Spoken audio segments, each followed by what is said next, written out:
पश्चिम बंगाल की 6 सीटों पर उपचुनाव के लिए वोटिंग जारी है। सीताई, मदाहरी हाट, नोहाटी, हरौआ पर वोटिंग जो है जारी है। वहीं तालडांगरा और मोदनीपुर विधानसभा सीटों पर मतदान चल रहा है। मतदान को लेकर वोटर्स में एक्साइटमेंट नजर आ रहा है। उपचुनावों को लेकर वोटिंग है, लेकिन आप उत्साह देख सकते हैं किस तरह से लोग उत्साहित नजर आ रहे हैं। राजस्थान में 7 सीटों पर उपचुनाव जारी है। सबसे पहले पश्चिम बंगाल की हम आपको बात कर रहे हैं।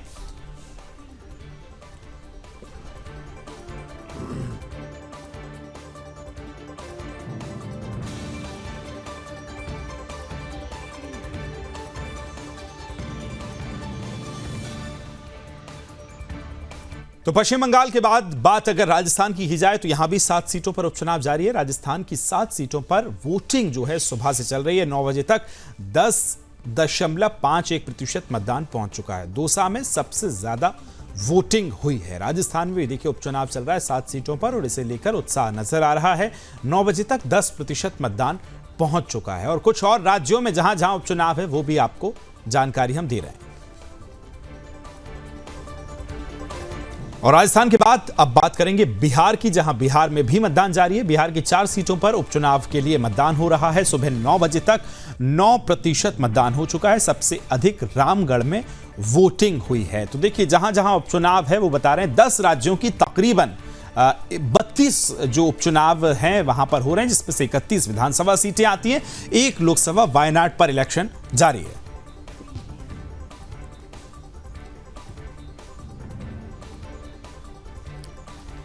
और अब बात करेंगे मध्य प्रदेश के, जहां 2 सीटों पर मतदान जारी है। विजयपुर और बुधनी सीटों पर उपचुनाव है। बुधनी सीट आप जानते हैं केंद्रीय कृषि मंत्री शिवराज सिंह चौहान की यह पारंपरिक सीट थी, वो उन्होंने छोड़ी इस सीट को और उसके बाद उपचुनाव है। 9 बजे तक विजयपुर में 17% मतदान हुआ तो बुधनी में 16% वोटिंग हुई है। दोनों सीटों पर 5-5 लाख से अधिक मतदाता हैं। तो आप समझ सकते हैं कि किस तरह से मध्य प्रदेश के जो वोटर्स हैं वो एक्साइटेड नजर आ रहे हैं, क्योंकि वोटिंग परसेंट जिस हिसाब से सामने आया है वो भी आपको बता रहे हैं। अब इसी को लेकर केंद्रीय कृषि मंत्री शिवराज सिंह चौहान की प्रतिक्रिया भी सामने आई है मतदान को लेकर। बहुत जल्दी से आपको सुनवा देते हैं। लोकतंत्र में मतदान परम कर्तव्य है। मेरा सभी बहनों भाइयों से, बेटे बेटियों से आग्रह है, प्रार्थना है, मतदान जरूर करें। मैंने भी किया है, आप भी करें। ये क्षेत्र भारतीय जनता पार्टी का है। क्षेत्र नहीं, परिवार है, प्यारा परिवार। और जनता का विश्वास भारतीय जनता पार्टी पर है, मोदी जी पर है। लोग बीजेपी को वोट करेंगे। रमाकांत भार्गव रिकॉर्ड वोटों से जीतेंगे। राज्यों में उपचुनाव चल रहा है। आप प्रतिक्रिया सुन रहे थे केंद्रीय कृषि मंत्री शिवराज सिंह चौहान की। सहयोगी मेरे साथ जुड़ गए, राम स्वरूप शर्मा मुझे भोपाल से मध्य प्रदेश से हमारे साथ जुड़ गए, संगीता झा ब्यूरो चीफ बंगाल से हमारे साथ जुड़ गई हैं, अंजनी पांडे साहब जुड़ गए, बिहार के ब्यूरो चीफ भी हैं मेरे सहयोगी, और शिव चरण मेरे साथ जुड़ेंगे, राजस्थान से हमारे संवाददाता हैं। चर्चा की शुरुआत सबसे पहले राम स्वरूप जी आपके साथ कर रहा हूं। शिवराज सिंह चौहान जी को हम सुन रहे थे, एक्साइटेड नजर आ रहे हैं और 15-16% मतदान, जबकि हम तुलना करें दूसरे राज्यों में जहां 9-10% है, तो नजर आ रहा है कि एमपी का जो वोटर्स है इन 2 सीटों को लेकर वो किस तरह से नजर आ रहा है। लेकिन बताइए क्या कुछ खास है, कितना उत्साह, क्या मुद्दे हैं, बताइए।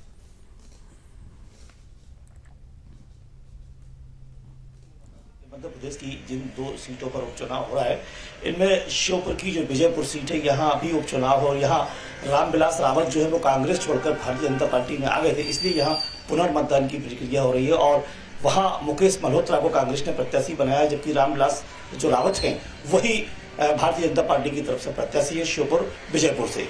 यहाँ अगर मध्य प्रदेश के बुधनी सीट की बात की जाए तो ये सीट लंबे समय से भारतीय जनता पार्टी के कब्जे में है और यहाँ पूर्व मुख्यमंत्री और केंद्रीय कृषि मंत्री शिवराज सिंह चौहान का कब्जा माना जाता है। लंबे समय से ये उनका अपना निर्वाचन क्षेत्र, कुछ देर पहले उन्होंने यहाँ वोट भी डाली है।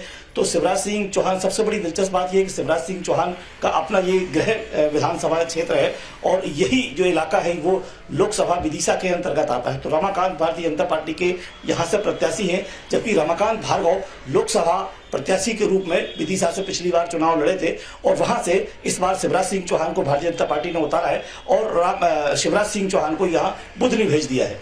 मेरे कहने का आशय मैं दर्शकों को बता देना चाहता हूं कि अब शिवराज सिंह चौहान सांसद विदिशा हैं और रमाकांत भार्गव जो कि विदिशा से सांसद थे वो बुधनी से विधानसभा के प्रत्याशी हैं। तो ये अपने आप में भारतीय जनता पार्टी की पूरी तरह से ये सुरक्षित सीट है जो शिवराज सिंह चौहान के और रमाकांत भार्गव के कब्जे में कही जा सकती है। इन दोनों सीटों पर जैसे कि कुछ देर पहले आपने बताया कि 5-5 लाख के आसपास मतदाता हैं और मतदाताओं में इसलिए ही ज्यादा जोश है चूंकि शिवराज सिंह चौहान का जो प्रचार प्रसार होता है, जनता के बीच में उनके पहुंचने का जो ढंग होता है वो बड़ा लोक लुभावन होता है, जनता सीधी उनसे आकर्षित होती है। तो हमेशा से यहाँ भारतीय जनता पार्टी जीतती रही है, तो लगभग यहाँ से जीत भारतीय जनता पार्टी की। रमाकांत भार्गव भी जीत सुनिश्चित है, ये पूर्व में सांसद रहे हैं रमाकांत भार्गव। बिल्कुल रामस्वरूप, और क्योंकि पिछले चुनावों में हम बात करें बुधनी सीट पर शिवराज सिंह चौहान की, तो जो जीत का मार्जिन रहा है वो भी दिखाता है कि लगभग लाख के आसपास वोटर से, और कई बार से हम देख रहे हैं कि सिलसिला बरकरार है। संगीता, आपके पास आ रहा हूं। बंगाल में भी जो है उपचुनाव लगातार जारी है, बताइए वहां क्या कुछ अपडेट है, कितना एक्साइटेड है उपचुनाव को लेकर बंगाल का वोटर्स?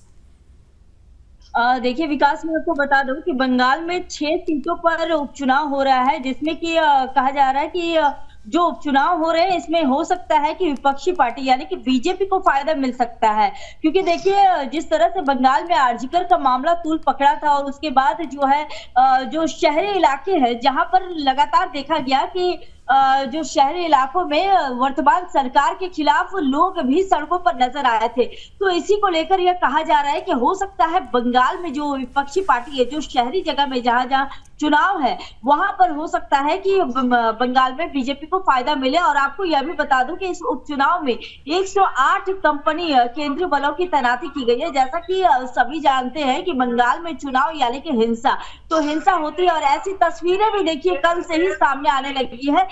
कल जैसा कि रात की कुछ तस्वीरें सामने आई थी जहां पर यह दावा किया जा रहा है बीजेपी के द्वारा कि टीएमसी रात के अंधेरे में जाकर लोगों के घरों में जाकर उन्हें वोट नहीं देने बीजेपी को ये आरोप लगा रही है। बीजेपी की ऐसा टीएमसी कर रही है कि वोट नहीं देने जाने के लिए, या फिर अगर वोट दे रहे हैं तो वो टीएमसी को दे। और साथ ही देखिए एक और बड़ी खबर सामने आ रही है जो कि बैरकपुर लोकसभा से। संगीता, लौटूंगा मैं आपके पास, और भी हमारे सहयोगी अंजनी जी आपके पास आ रहा हूं। 4 सीटें हैं बिहार की जहां उपचुनाव है। 9 बजे तक के अगर हम देखें तो 9% मतदान हो चुका है। अब बताइए, अगर आप फिलहाल जो लेटेस्ट आंकड़े आपके पास आ गए और उत्साह किस तरह से नजर आ रहा है, अंजनी जी?